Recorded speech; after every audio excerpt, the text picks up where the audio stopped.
আজ জগন্নাথ দেবের রথযাত্রা উপলক্ষে এই ছোট্ট রথটা বানালাম। আমার মা তো এটাতে পুজোও দিয়েছে। পুরো রথটাই আমি বানিয়েছি পিচবোর্ড দিয়ে, এমনকি চাকাগুলো। 4টে চাকা বসানোর জন্য আমি এখানে 4টে খোপ করে নিয়েছি।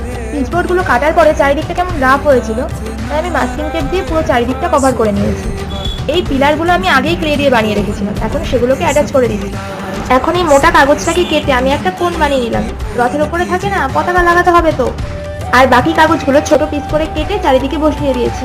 এবার এটায় রং করার পালা। আমি পুরো রথটাকে রেড কালার করে দিয়েছি, এবার এর উপর সাদা কালার দিয়ে কলকা করে দিয়েছি।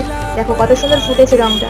রথ তো বানালাম, রথে বসানোর জন্য ছোট ছোট মূর্তিও তো লাগবে, তাই আমি সুপার ক্লে ইউজ করে এই ছোট ছোট মূর্তিগুলো বানিয়েছি। এবার এই ছোট্ট ছোট্ট কিউট ঠাকুরগুলোকে আমি ফেভিকলের সাহায্যে রথে বসিয়ে দিয়েছি। তাও রথটা কেমন ফাঁকা ফাঁকা লাগছিল, তাই আমার কাছে এই জরির পাটটা ছিল, আমি এই জরির পাটটা দিয়ে চারিদিকে বর্ডার দিয়ে দিয়েছি। এইবার রথটা কমপ্লিট লাগছে। আর এই ছোট্ট রথটা তোমাদের ভালো লেগে থাকলে ভিডিওতে একটা লাইক করে দিও।